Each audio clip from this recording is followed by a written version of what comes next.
හරි. දැන් අපිට මෙයාගෙන් පටන් අරගෙන මේ දක්වා එන්නයි තියෙන්නේ. හරි ට්‍රිපල් බොන්ඩ් එකත් එයාගෙන ඕවා කරන්න බෑනේ. මුලින්ම මේක ඩබල් බොන්ඩ් එකකට අඩු කරමු. හයිඩ්‍රජන්, පැලේඩියම්, බේරියම් සල්ෆේට් සමග ක්විනොලීන්. මොමනෙන් එතකොට මේක CH3 CH double bond CH2 බවට පත් වෙනවා. ඒකෙන් ළමයි කෙලවරට Br එක ගන්න ඕනේ. අපි ඒකට HBr දාමු පෙරොක්සයිඩ් මාධ්‍යනේ. එතකොට ඔක කෙලවරට Br එකක් වෙනවා. පියවර 3යි 4ක්වත් නැහැ. ඩබල් බොන්ඩ් කරා කෙලවරට Br එක ගත්තා සාන්ද්‍ර ඇමෝනියා දැම්මා. ඒක ලේසි. 48 දැන් කරමු ටිකක් විස්තරයක් තියෙන එකක්. CH3 CH2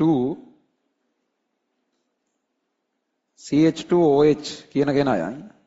මෙයා විතරයි කාබනික සංයෝගයක් විතර අපිට පාවිච්චි කරන්න අවසර තියෙන්නේ. එයාගෙන් පටන් අරගෙන හදන්න ඕන මෙයාව. CH3 CH2 CH double bond N CH2 CH2 CH3 කියලා කෙනෙක්. පිටින් කාබනික සංයෝග ගන්නෙ නැතුව ඉන්න අය මෙහෙට කරලා. කියන්නේ PCC වගේ අවුලක් නැහැ. PCC වගේ පාවිච්චි කරන්න. අනිත් ඒවා නැතුව කරන්න ඕන. ෆයිනල් පේපර් ලියන ජොයින් වෙන ඒ ඔක්කොම කියන්නම්. ඒ ඔක්කොම අපි වෙනම දැනුවත් කිරීම ටික දාන්නම්. ෆයිනල් පේපර්ස් වල වැඩ වෙන්නේ කොහොමද? ඒවට ජොයින් වෙන්නේ කොහොමද? අලුතෙන් ළමයි එනවා නම් ඒක වෙන්නේ කොහොමද? කින්ද මන්ද ඒ ඔක්කොම ටික කියන්නම්.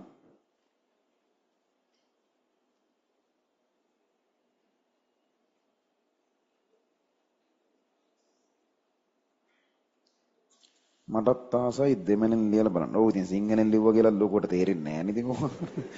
ලොකු වෙනසක් වෙන එකක් නැහැ. ලොකු වෙනසක් දෙන්න එකක් නැහැ. මම පේපර් එක ලියලා ගෙදර ආවම.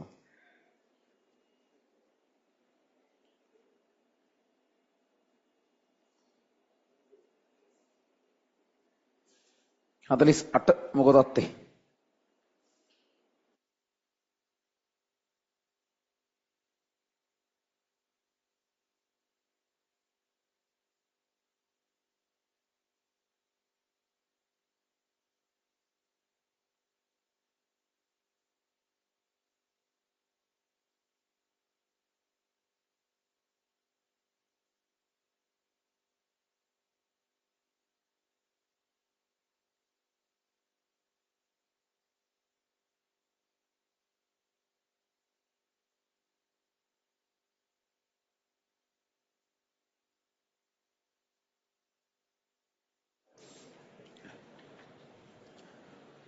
බලන්න මේක බැරි වුණොත් ඊළඟටත් මම මේ වගේම තව එකක් කොහොමද දෙනවනේ.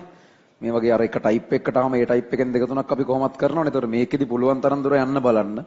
අමතක ප්‍රතික්‍රියා හැම මතක් කරගන්න. දැන් ඔය ගොඩක් ප්‍රතික්‍රියා අමතක වෙනවා මේ හරියේදී, මේ අදියරේදී. ඒක හරියනවා.